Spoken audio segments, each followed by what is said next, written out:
Bismillah ar-Rahman ar-Rahim. The books on Hadith have a sequence. So there are different types of books on Hadith. People generally ask, if there is the Bukhari Sharif, why do you need Tirmidhi Sharif? So this is because of the lack of the understanding of the subject that is being discussed in the different kitabs. The Bukhari Sharif, in our terms, is like an encyclopedia. It covers every dimension of deen. That's what you would see in an encyclopedia, that everything that you want to look for, you'll find some trace, some material, some substance. When you find Tirmidhi Sharif, you find Sunnat Abi Dawud. So this would discuss ahkam, rules and regulations, prohibitions and obligations. So the whole theme is different here, and the theme is different here. So when the Bukhari Sharif is commenced, then he will start off with Iman, and then by the way they will discuss ikhlas and sincerity. Why? As I say, that Bukhari Sharif is an encyclopedia. When it's an encyclopedia, then every aspect of deen must be discussed. So the first thing that has to be discussed is Iman, because without Iman you're wasting your time. Because a lot of charitable works, you are kind to people, you are trying to be humanitarian, doing everything, but there's no Iman, so it's pointless. All these things, karamat bin ishtaddat bihi rihu fi yawmin asif, it's all getting wasted. So therefore, the Imaniyat will be discussed, all the important elements and the important aspects of Iman will be discussed. Then if you come to Tirmidhi Sharif and Abu Dawud Sharif, then they will start off with Taharat, because they say it's a Sunan, and when they say Sunan, what they refer to is all the commandments. So now if you look at the commandments, then they start off, the most important is namaz. But then the introduction to namaz is get your istinja and your wuzu right? Because if you didn't get your wuzu right, then you can't get into namaz. So get your wuzu right, get the istinja right, and then you come into namaz. So there's a whole sequence that has been followed in this kitab.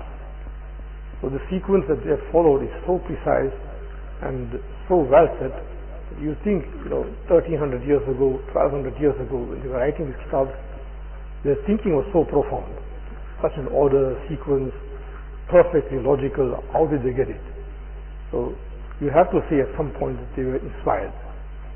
They were not Anbiya, obviously, receiving revelation, but they were definitely inspired to write it in so much of beauty, so much of precision, so much of sequence. Now, if you look at Abu Dawud Sharif, then the sequence they have got there is a little bit different. They start off with Taharat, then they move on to Namaz, then Zakat. Why Zakat first? Because over 25-30 places in the Quran Sharif after namaz is zakat, showing the position of zakat in Islam, that over 25 from odd times in the Quran Sharif, aqimus salata wa atu zakat. Zakat is followed by namaz. So therefore, after namaz, zakat is discussed. The whole chapter of zakat, running into several pages, is discussed. Then after that, some kitabs will discuss Hajj, some kitabs will discuss Roza. So, right. Abu Dawud Sharif has got it first, Hajj, and then followed by Nikah, and then Sawm, right. So he first speaks about Nikah, then he speaks about Roza, right. And then after Roza, then he speaks about Jihad. So all the four important articles of Islam have been discussed. Then now, after all the articles have been discussed, now we're moving on to Jihad. And when we talk about jihad, young people get very much spirited and they want to know also, can't we participate, what can we do? That's the general spirit, and it should be like that also. They should have some spirit. Now, there is a discussion after jihad or in the chapter of jihad, Ayyul A'mali Afdalu, that which action is best. Now, why they discuss which action is best? Because this world, this life is a transit lounge. Right? Transit lounge is waiting for death to get into our right abode. Right? Allah will make our abode Jannat, but we all are waiting here and to get into the abode. So this world must be and is likened to a transit lounge.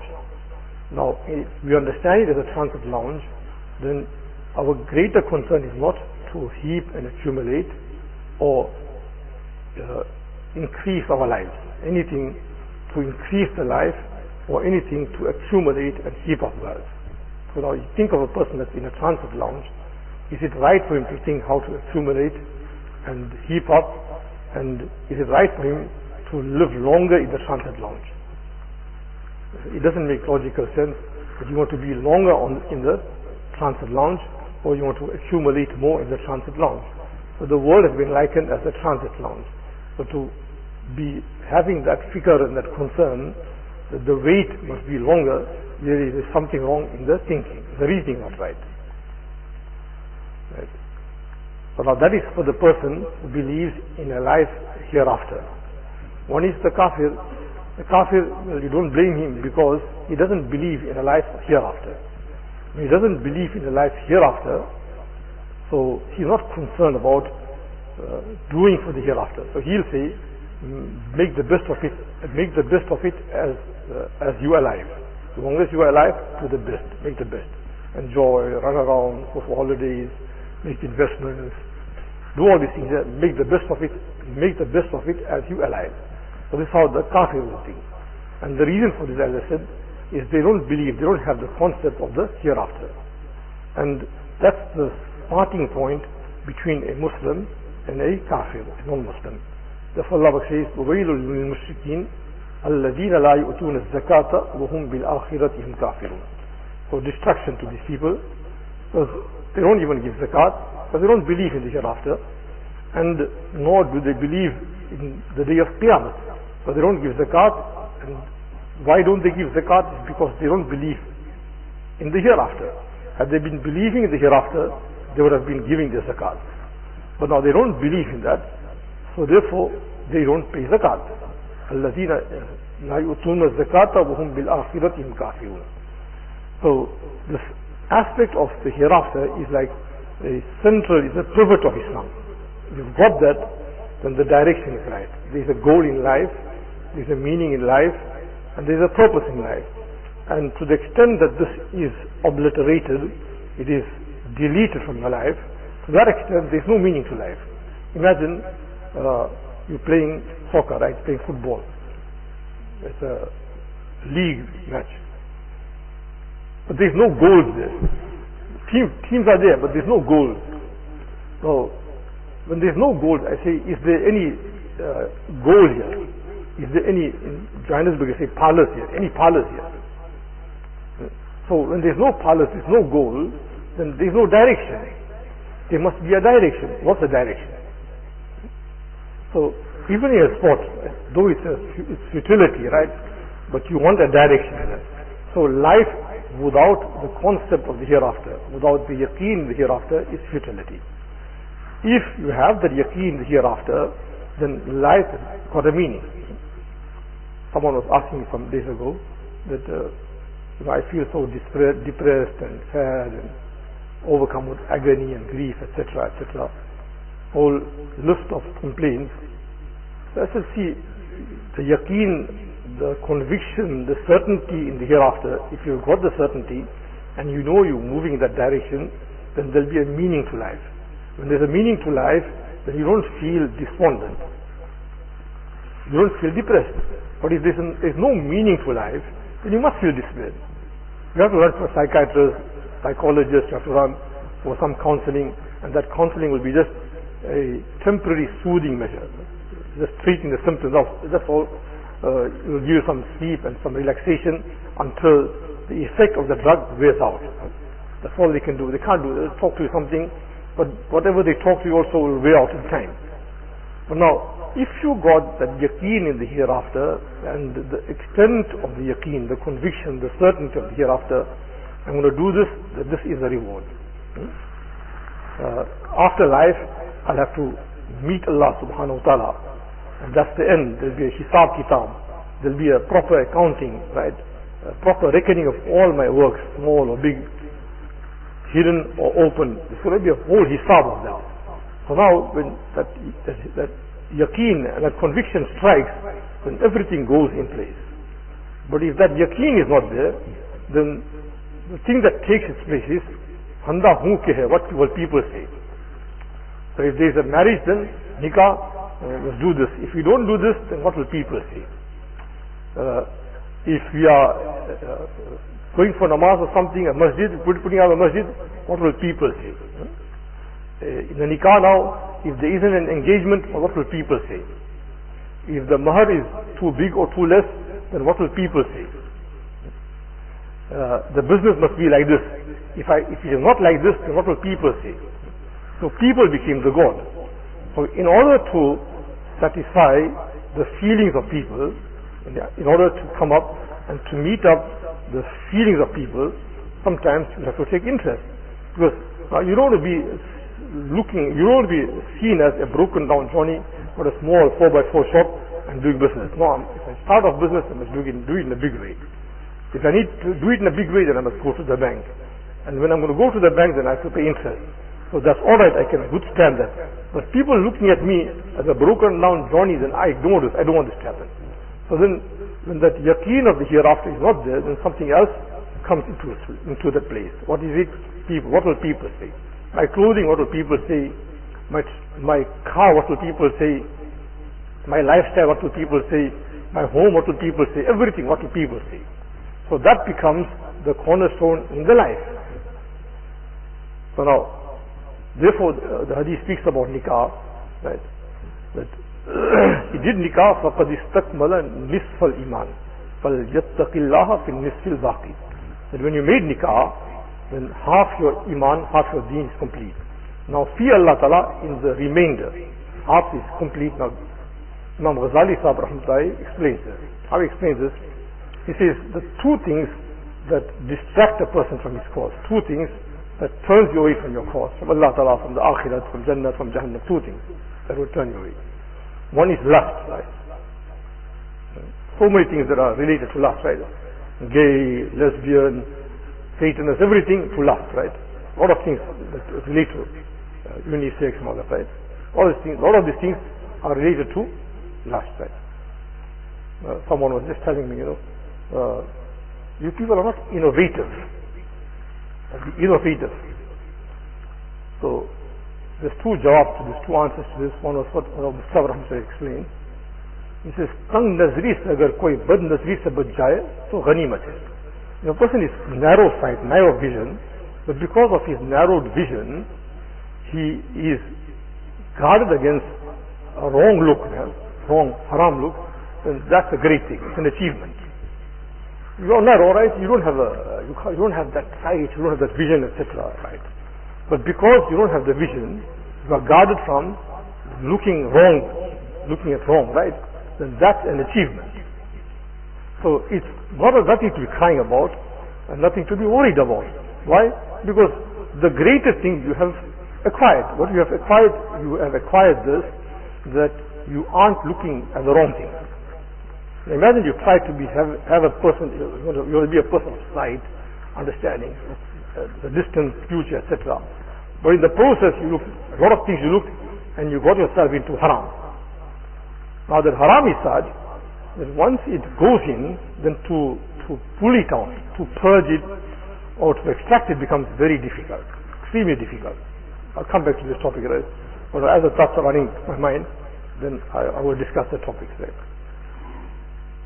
For some time now, I think it's about 4 or 5 years or 10 years now, you're getting this type of an email coming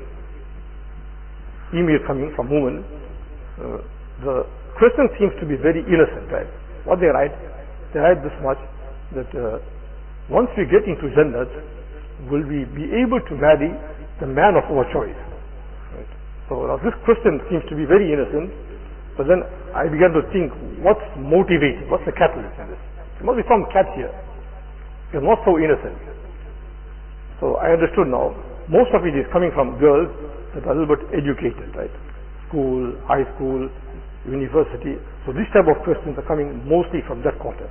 Not those girls that were homemade, that were outsourced. One is that which was homemade, and one which is outsourced. So most of these questions are coming from those girls that are outsourced, not homemade. So what's the common thing? What's the common denominator here? So see, they went to school, then they went to high school, then they went to university. That's a little bit of a free life, running around bazaars, malls, etc., meeting up people, social sites, meeting up people, right?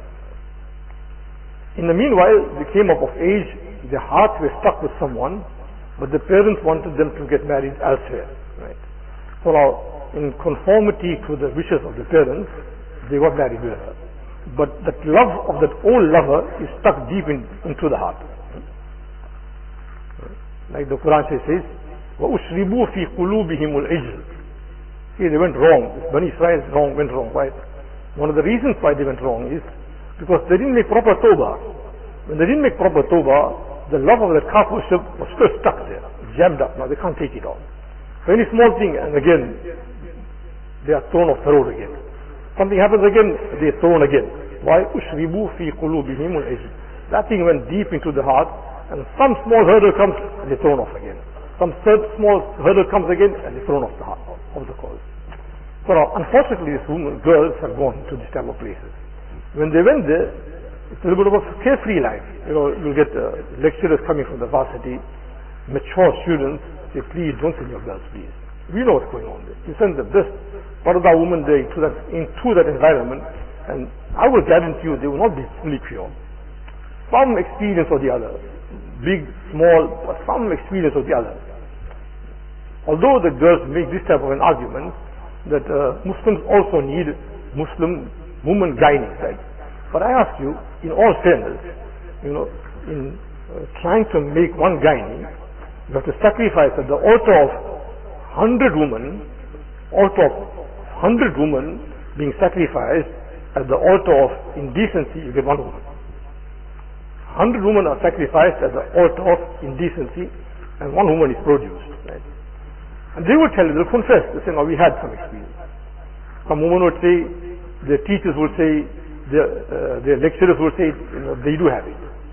We can't say that they don't have it. There'll be 1 out of 100 that doesn't get through the experience. Now just for that scrap of paper, I say, is it worth the while to lose the chastity? Is it worth the while to get into indecent life? Is it worth the while? Right? You got a scrap of paper, you got a little bit more money. But I said this world is a waiting lounge. It's not about how much I got in the waiting lounge. It's not about that. Then what's the criteria in the waiting lounge? The waiting lounge, everybody will tell you that I must have a smooth and a smart transition into the plane to Jannah. Anything else I ask you? As you're in the waiting lounge, you are waiting to get on board, right? To what? As a Muslim, on board to Jannah. But you want that transition to go smooth and smart. Now you don't want any hurdles on the way. Right? That's what you want.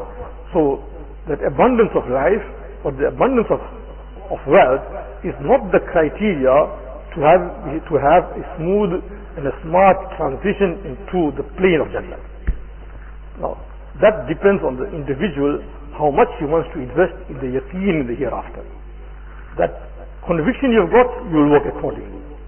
You don't have that level of yaqeen. You will not say that a Muslim doesn't have the yaqeen, but the level that is required, the required level is not found. So when that required level is not found, so you don't take the hereafter so serious. You will take it like a very simple thing. So I explain now. See, now they got into the marriage, right? When they got into the marriage,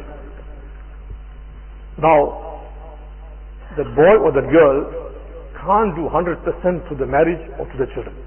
Why? You'll ask why.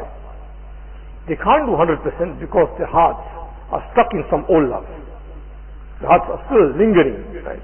So I can't do 100% here. I will do some here, but the thought is still lingering in the mind. Right? And then to support this, you have a lot of people coming and complaining. Sometimes a boy is complaining, sometimes a girl is complaining that it was Eid, it was Bakra Eid, it was my birthday or something. The old lover sends a bouquet of flowers. They don't feel wrong, they don't feel they're doing anything wrong. It's just a friendly relationship we had in school, so now I'm just sending a bouquet of flowers. So now this is what's happening. It's not something that is not happening, it's happening. Sometimes people know about it, sometimes it is just hushed. Right? But it's a genuine fact. So you understand it like this aspect of decency and shame, understand it like this. It's so important, it has to be discussed. People don't understand the importance of it. Right? And then this becomes an impediment. Now, how does it become an impediment? Now, let me explain to you. I'll illustrate one example to understand how it becomes an impediment. See, if someone wrongfully, mistakenly has taken poison, right, then the whole family becomes very much concerned. Doesn't it happen? Because they know that how toxic this thing is. It will cause organ failure, right? Any doctor says it will cause organ failure, everything. Nothing will be working. The man will die after that. Right? Now, exactly the same. Now, see what Rasul has to say about a wrong glance. Right? The hadith is saying, "Sahmun masmumun min sihami iblis." Right? It is a poisonous arrow of shaitan. Simple words. It's a poisonous arrow of shaitan. What? The glance. So when it's a poisonous arrow, shaitan, someone looked, now he's got shot by who? He's got shot by shaitan with what? With a poisoned arrow. So this is now talking in a spiritual realm, right? So physically you can't perceive it. I'm alright, I'm breathing well, I'm seeing well, I'm interacting, I'm eating everything nicely, sleeping all nicely. Right? So it's a physical, not a physical thing, it's a spiritual thing. So when it's a spiritual thing, this arrow is striking at the spiritual organ. Like we have physical organs, then we have spiritual organs. When it struck the spiritual organs, then the spirituality in you is collapsed. When the spirituality in you is collapsed, what happens after that? After that, everything worldly, material will appeal to you. Everything material and worldly will appeal to you. And anything about deen will not have the required and desired appeal. Like the normal person, you will see that he doesn't have that attraction to come early to the masjid, to make zikr, to read Quran Sharif, to make talim in the house, right? He doesn't have that. But yes, he will have that attraction to create an investment. What are you going to do? Something is going to happen. What's going to happen? Man got about 50 shops. Because of reality, he's got 50 shops, right? But his concern about his child is that he must be able to stand on his feet. That's a greater concern. You see this? It hasn't yet struck us that this is a transit lounge. And what are 50 shops? But the child will also work. Right? You see that if that yaqeen was as it's supposed to be, then you wouldn't have thought like this. Then you would have been like this. Mullah Yahya Saheb, it says Mullah Ilyas Saheb, sometimes elder brother, right? The founder of the Tablighi Jamaat, he's elder brother, the father of Mullah Zakaria Saheb rahmatullahi. So someone came and complained to Mullah Yahya Saheb rahmatullahi that you see your younger brother Ilyas, he's just about deen, khidmat for deen, etc. Nothing for himself. So you must put him into some business. What's wrong with you? He must be able to stand on himself. He's only doing deeni work. Why Yahya Saheb, being the elder brother, got very angry. Normally he was a very calm and a very composed person, but at that time he got very disturbed. He said, you're coming to me for such a long time. I thought you were a man of understanding. Your iman is not right yet. Your yaqeen is not yet right. I have yaqeen that the barakat that I'm getting in my provision is because of this young boy. the good that he is doing. We believe in the unseen. See, the school and the secular way it takes you, you must believe in what you see. What you can't see, don't believe in it. It is just a tale, it's an illusion. And what we are saying, no, by Allah Pak's word, Rasul Pak's word, believe in it. So the barakah that I'm getting in my business is because of this youngster. This youngster, the work he's doing, that's bringing about the barakah here. I'm getting business upon business, but it is the barakah, the sincerity, the goodness of this youngster that's bringing about the goodness here. Now the normal person, no, it's my effort, my acumen, my hard work. It's the base Allah Ta'ala. So what's the difference between you and Firaun? Firaun also said the same thing. Haman also said the same thing. Innama utituhu ala ilmin indi. You see, all this I've got, wealth I've got, treasures of gold, diamond, etc. That the keys are so heavy that even a well strong-bodied or strong people, they can't manage carrying the keys of the treasures. So much I've got. Allah didn't like this. See where he says, yaqeen. He says, Innama utitu ala ilmin, my acumen, my hard effort, my work. What is this? Musa alayhi salam. I did it. What is Allah Ta'ala? I did it. Then as a result, what happened? فَخَسَفْنَا بِهِ, the earth followed it. So this yaqeen has to be right, the yaqeen of the hereafter, that Allah Ta'ala is watching. Every work of mine has a reaction. Here in the hereafter, doing something according to the Sunnat, you will see a good response. You will see something working out. And if you're doing it with the wrong intentions, then you will definitely have a wrong consequence, but time. You just need the time and you will see it thereafter. We think there's no consequence. There's going to be a consequence, but a little bit of time is required to see the consequence. So this poison has gone into the crevice, the recess of the heart. When it's gone there, it's gone into the spiritual organ, and there's a spiritual collapse. The spiritual organs have collapsed. When they have collapsed, then you can't see the hereafter. You can't understand the hereafter. You can't relate to the hereafter. You only relate to money and wealth.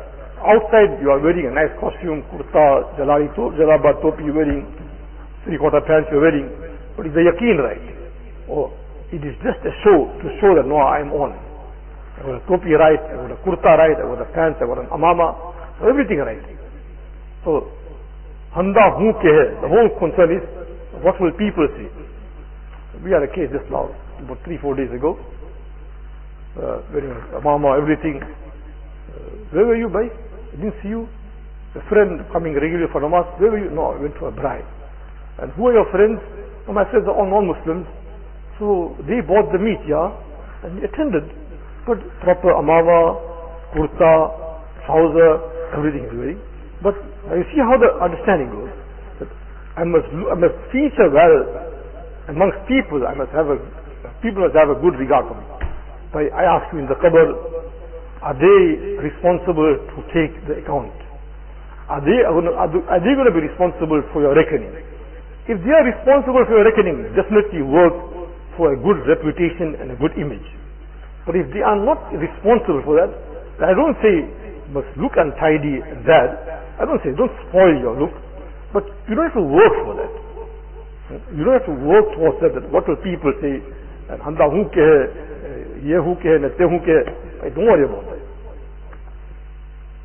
As long as in the sight of Allah Ta'ala you are seeming to do well.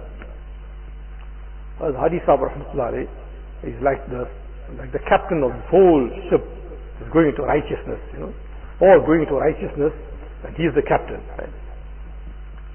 So someone complained to him that people are taunting me and they're saying this, and I did like this, I didn't have a dawat like it's supposed to be, and people are talking now. They're talking. So what must I do?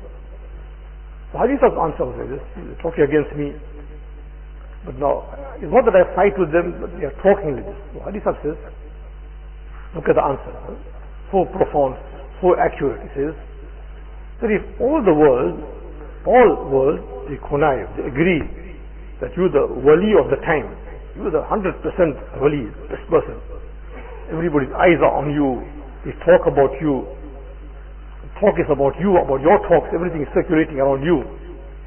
But in the records of Allah Ta'ala, you are the first inmate of Jahannam.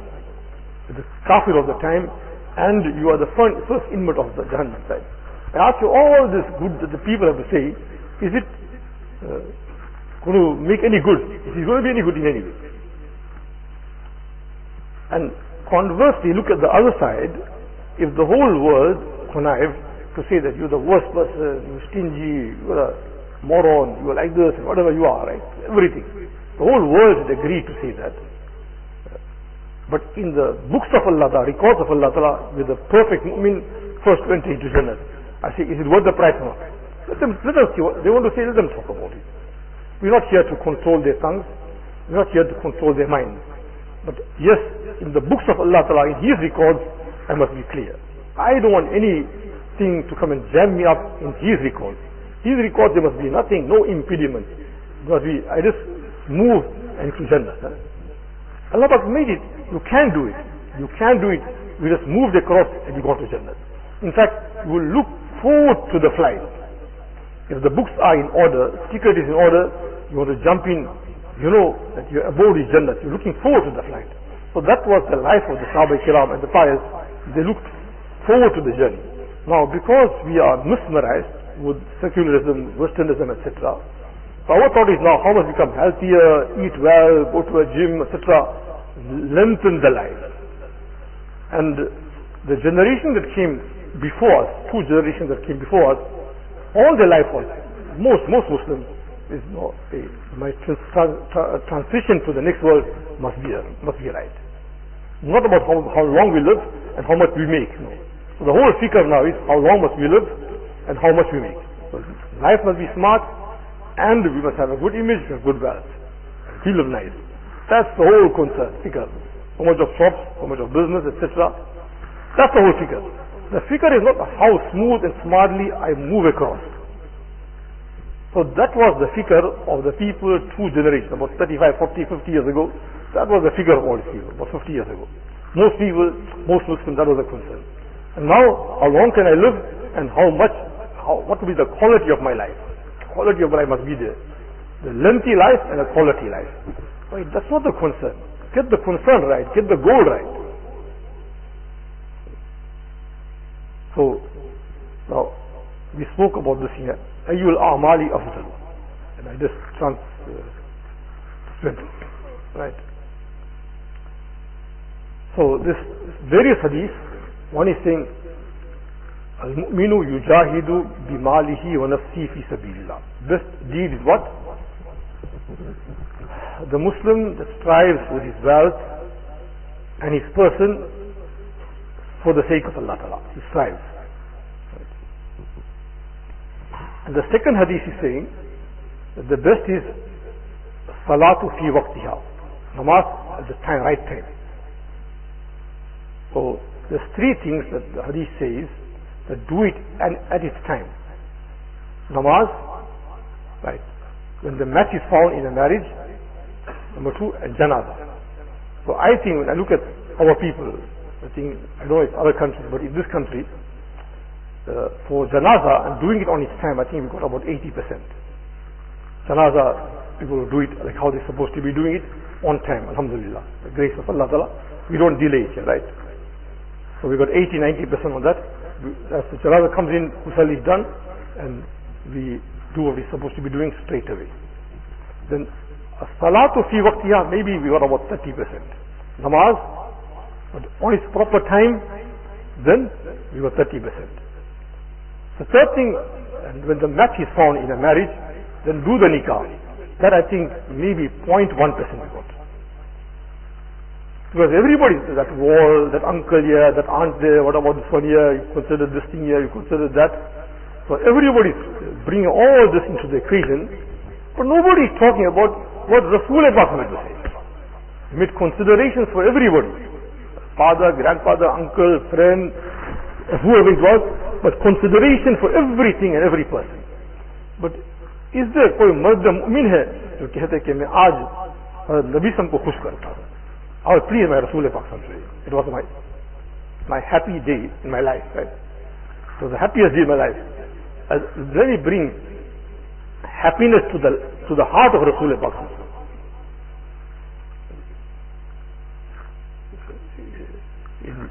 There's a story in Persian, One Persian heard about a Indian poet, right? And he used to say a lot of poetry in the praise of Rasulullah Pak. A lot of praise. So this Persian said, hey, this person has got a lot of ishq for Rasulullah Pak. So he must be a great person. Will you go and see him? So he traveled to India to see the poet getting his beard shaved. This is Aka Chemi Kuni. Sir, what are you doing? Sir, what are you doing? He says, Rish mi tarasham, walakin dilakase nami tarasham. I am shaving off my beard, I'm not hurting anybody. See, people all think good of me, I praise Rasulullah Pak. So again, the same concept, see how I look, what's my reputation? How do I fare amongst people? What do they think of me? So the whole the whole concern is, how do I fare? What do people think about me? So he says, yes, I am shaving off my beard, but I don't hurt anybody.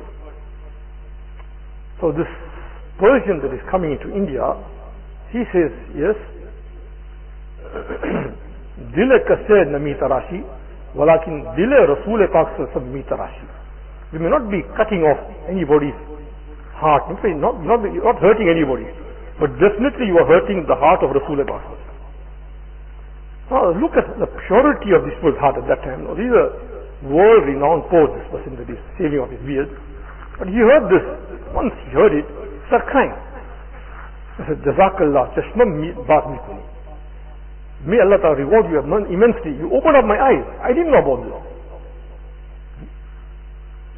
Ba Jane Jana was Nikat Kuni.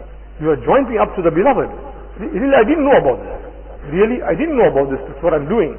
So now you opened up my eyes and you linked me up to the real beloved. To Allah Ta'ala. See how they looked at you. So the other hadith is saying, now what is the best? Salatu fi waqtiha. Namaz on its time. So we move away from the teaching of Rasulullah Sallallahu Alaihi Wasallam, then there must be problems. There'll be bitterness, there'll be problems, boy and girl are meeting, talking, right?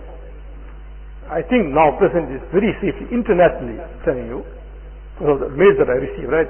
So over 70 or 80% premarital relations are carrying on. Now it's reached a point where the parents are condoning it. That's a tragic thing. Premarital thing, they're phoning, fiancé, the mother-in-law will say, the mother-in-law to be will say, what's wrong if Zaid stays over the night here? What's wrong? He's our fiancé, like it's our Jammai now, so on. Let him stay over. See how they're thinking. They're living in haram and nobody bats an eye. But if something goes against their reputation, that you didn't do like how I wanted it to be, then it will bring the whole roof down. But Rasulullah is getting injured, our amal are being presented before him, and nobody bats an eye, nobody's concerned. I ask you, are we fair to Rasulullah? Are you showing the desired respect for what he's done? Where he bled and he cried for us, and then this is the type of response and appreciation, the reward that we give you. That we're hurting you, and going on hurting you, and we enjoy hurting you. Now this is what's happening.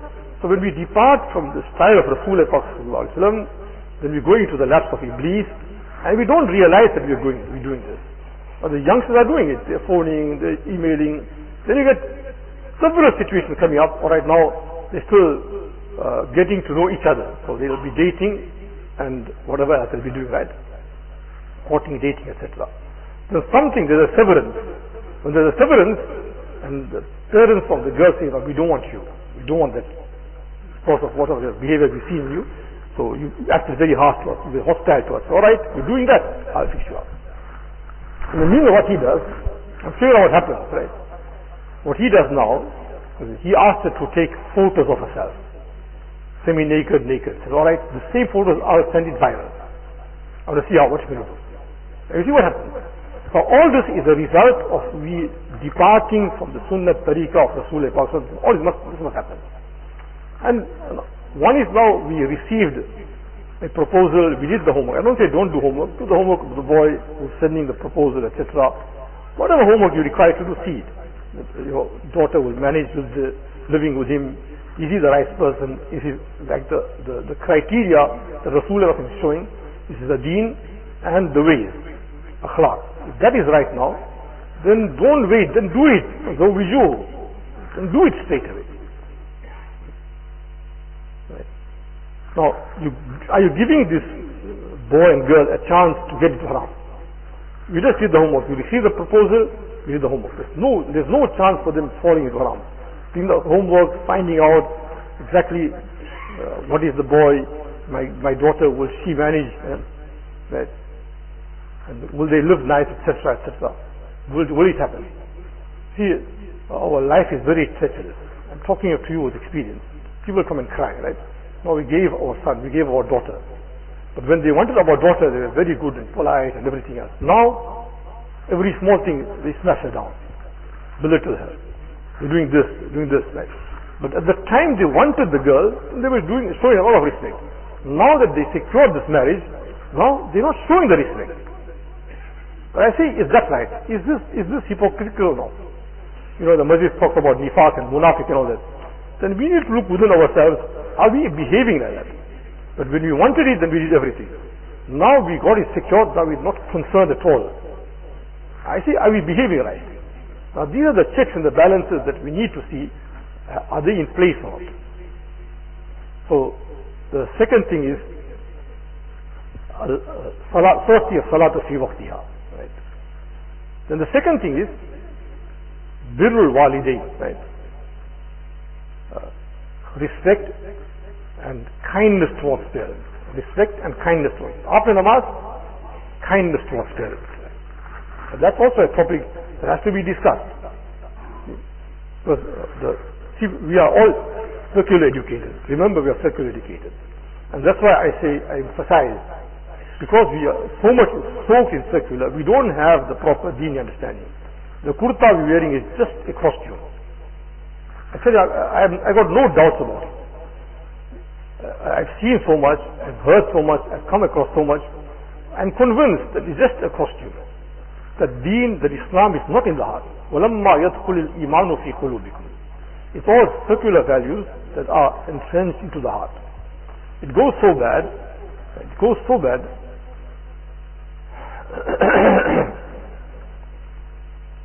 that the thinking is now, see now the old dog, put them in the old age.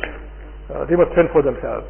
Or if someone is a little bit courteous, then he says, all right, see, we are 5 brothers and sisters, everybody, they must rotate. 1 week here, 1 week there, 1 week there, 1 week there.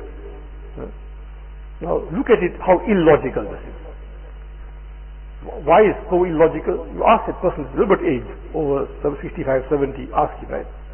When he's used to his apartment, right, then for him to adjust to something else, it takes about 3 days, 4 days. And the man is not yet adjusted again. He's not adjusted, so he doesn't have a full rest. Then he may be not so comfortable with the daughter-in-law or the son-in-law. Now every step he's scared. What's going to be the response? What are they going to say? So I ask you that your parents, do they deserve this treatment now like this? But now this is our thinking. Our thinking has gone off. When the thinking went off, so now rotate them. No, we are very fair. We give everybody a chance. Right? That's not the way. These poor people from Chatsworth and Phoenix, I say many things, their akhlaq, they will overtake us. When the father or the parents become old, or one of them have become widowed or whatever, then there's a fight. Each brother thinks, I will do it. I will do it. Each says, I will do it. There are cases that I know of. They say, all right, take all the inheritance, or take all the miras, everything, but give me the honor to look after my parents. Now these are the poor people that are doing it. And when we became wealthy, then that's the appreciation we're showing to Allah Ta'ala. He gave us wealth, so we will not look after our parents, we'll dump them. Birrul walidain. And the word that the hadith is using, ihsan, bir, is not just fulfilling rights. It is kindness. There's a difference. Fulfilling rights, alright, you need so much of auto, chawal, etc. for the month, they will fill you up, chawal, auto, right? Kindness is a different thing. Abba, today I want to buy that ice cream for you from that shop. I will make it myself for you. And I know how you like the tea. I won't do it myself. Nobody else. I'm not going to allow anybody. And I know you like this biscuit and you like this crockery. You're going to get it. Now that's called kindness. It's a different. You can see the kindness coming out from the person. So when we moved away from this, our thinking got warped. Because this masjid was built, right? The contractor was a non-Muslim. Right? Won't mention his name, but he would say, when he heard the Muslim style, at that time, that no, everybody is looking forward to making khidmat. You know? He said, but which zamana you're living? Because he says that his mother-in-law is sick, and then the girls have to take turns to look after the mother-in-law, because perhaps she's semi-paralyzed or something. And when the own daughters go to do the khidmat and serve their mother, right, they say, hey, why are you not dying? Why are you not dying? You know, all our weekends are getting all smashed up and fussed up here. Die, man. Die. You know, we can't enjoy our weekends, our holidays long. So that has become the life. We haven't registered that this is just a transit lounge. We haven't registered that what we're doing to this old man, to the father or the mother today, tomorrow our children do it the same to us. We haven't registered that. We think, oh, nothing can happen to me. We can do it to them, but nothing can make it happen for me. It's a matter of time. Within a year, within a few days, it happens. But Islam is saying, be kind, be good to the wife, to the parents, be good to them. I told one person, just be good. Just be good, please, for the sake of Allah Ta'ala. So he's saying, but why? When, you see, you know about that youngster here. Now, who's taking care of him? His wife. You see, Allah can turn the tables around. You strong, you well-bodied, you financially strong. And how long does it take you to just become paralyzed? How long does it take you to lose something? You know, you're not thinking right, you can't understand right, you can't see things right. How long does it take? In days, you can just change. You've been kind, you've been good, right? And something happened to you, so your wife, your children, your mother, your parents, all would take care of you. Said, oh, this person was very good. You've been good to all of us, let us also be good to him. Now that's our life. And this is not a Muslim life, it's a Western life, it's a secular life, not our life. But now because we are minority, we're getting consumed and our thinking goes off. So the second thing Rasulullah was emphasizing, birrul walidain, be kind to them. Right? And then the third thing, then jihadu fi sabilillah. But see the sequence, first namaz, then parents. Now, then the question comes about, alright, one hadith, Rasulullah speaks about jihad, striving the path of Allah Ta'ala. That's the best thing. In another hadith, Rasulullah is speaking about namaz on the right time is the best thing. So what's the reason? So the reason they give is that these things are relative, right? To situations and persons. For him, perhaps, the most important thing is jihad, because his namaz is right. He's being good to his parents, and now Islam needs him. So now for him, this is the best. And this person here, his namaz is not yet right. And Islam doesn't need anybody for making jihad now, right? So now for him, the right thing is getting his namaz right. So it's relative to situations and to persons. Amr izafi. Today, there was some guests that came from the Jamiyat Madrasa in Transvaal, right? About 80 of them students and stars, etc. They came in, they wanted some advice. So, whatever Allah put in the mind, I will discuss. So, I explained to them, see, one is the importance of knowledge, right? And then the importance of acquiring knowledge from the right person. Inna hadha al-ilma deenukum fanzuru amman ta'khuduna deenakum. So this ilm is not just a pastime, it is your deen. When it's your deen, then you better check who you're getting the deen from. You better see who you're getting the deen from. You see. So it's your duty, the onus is on you now that you better check it out properly who you're acquiring the deen from. Because it's not just a pastime. No, you check up properly. So then I had to explain now what's the reason. Now today now people can't understand. Because they can't understand, if we explain everything step by step. Let them see, now look at two scenarios that were genuine, like two scenarios. Our general pattern is respect the elders, right? Family, father, grandfather, respect them. That's the whole style in our deen from old beginning, right? Now a child has been admitted to madrasa, dealing with tajweed, he did very well, became a hafiz, etc.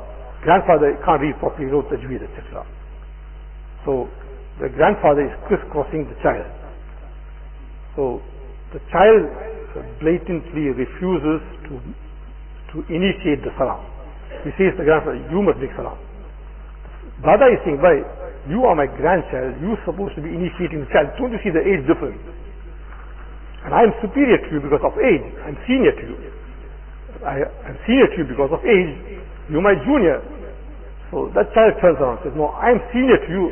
I know the Quran Sharif. I can read with tajweed. I'm senior to you in that respect. You must initiate the salah. So I ask you now, that when there will be such a broad spectrum for interpretation and misinterpretation, can you go right? Every person says, no, I can interpret the Quran, I can interpret the Hadith. He says, no, my interpretation is right. No, you know what, he must respect me. The grandfather is saying, no, he must respect me because of the age difference. I ask you, will you get a closure to this? Can't get a closure to it. Right? Right? Right? Now look at another situation. All the learning deen. But now see how they're misinterpreting things. Learning deen, but misinterpreting things. So, there's a child, right? Child is grown up now, he's educated, very, very, very educated, very advanced. He's swearing his father, he's hitting his father, and he's cursing his father. But very educated, both here. So, not Behusiar, Panusiar, or two intelligence, three intelligence. So he's swearing the father, cursing the father, and hitting the father. But why are you cursing and swearing and hurting your father? So you see, my father did a very big zulm on me, very big oppression on me. For his 20 minutes of enjoyment, I have to suffer for the rest of my life. I have to generate an income, medical, I have to take care of, right? My life, everything, I must take care of. Just because of this silly man's pleasure, I have to go through all this difficulty. So he made a lot of oppression, a lot of zulm on me. Right? And that's why I'm very upset with him. You see, misinterpretation. What he's saying is right. 20 minutes of enjoyment, and this child has to take everything on himself, right? But that's not how we look at it. We look at life differently. We don't just look at it how we want to look. But I'm showing you this is what's happening. Circular, and what's happened. Everybody wants to know, he must be strong, stable, circularly, everything. So he got good results in metric. So we'll compliment, hey, very good, mashallah, kitna hosiyar hai. But whether he's going to Jahannam or Jannat, we don't know. But you must compliment him for that. Now, let me show you what happens when a person has got the right mentors, the right guidance. So, the right guidance, what it does to a person. I showed you the negative side, now let's show you the positive. Hazrat Muhammad Sahib was an old person coming to him, contract. Not an educated person, knows how to do building or can manage the whole thing. Not educated. So he comes to Hazrat Ebrahim Salejee. Nikah will be on time. Now getting gabrat now. So who type for you know? Inshallah. He's coming to Hazrat Ebrahim Salejee. Now he's got a contract to build a masjid. How you have a residential area and a business area. So the pay is a little bit downside. And they want to put up a masjid there. This is a wealthy area, that's a poor area, and they're putting up a masjid there. Right? So, now this person is jahil, he doesn't know about deen, but he's got that association with Hazrat Ebrahim Salejee. He knows about money, but he doesn't know about deen. Right? But he sees the need to associate. Right? But now see the beauty of the heart. the goodness of the heart.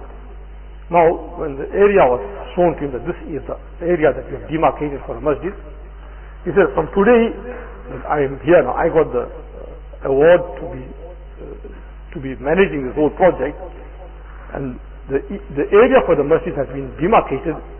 I'm going to do the namaz every day here, I'm going to do it myself.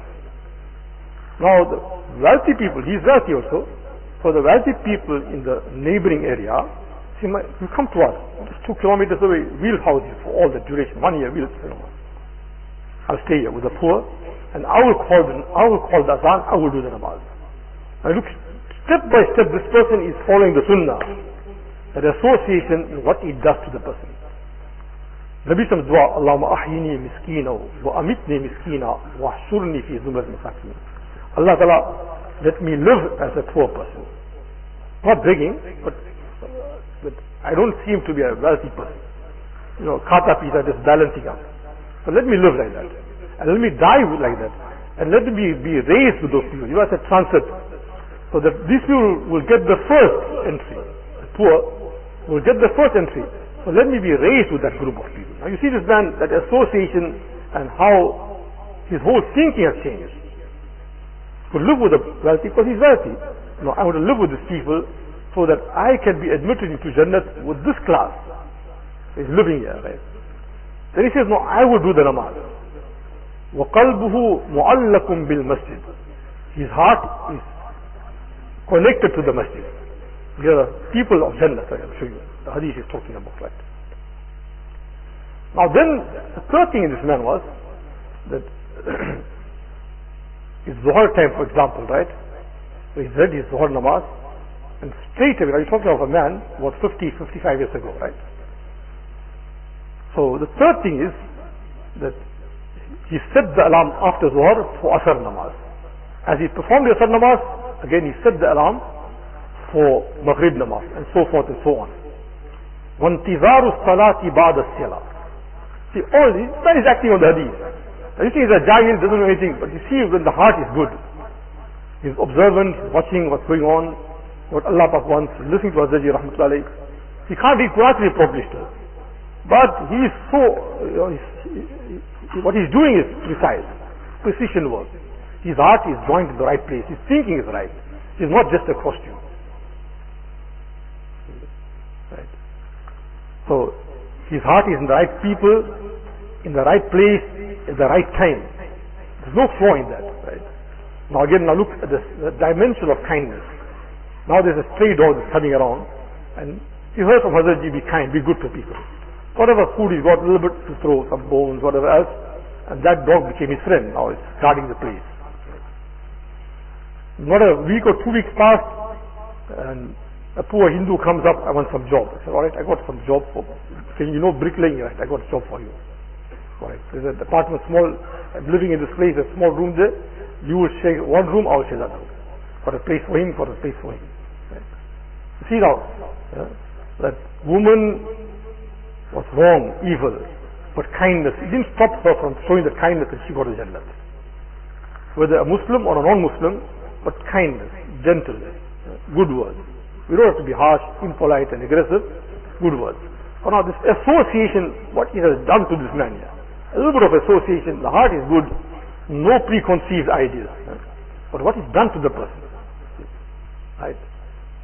Now my time is up now, but I just want to show you, the story continues now. One of our complained just now that there is no show for the nikah. So Allah Pak accept us, correct our thinking and our reasoning, get our namaz right, number 1, janazahs right, number 2, and number 3, our nikahs right.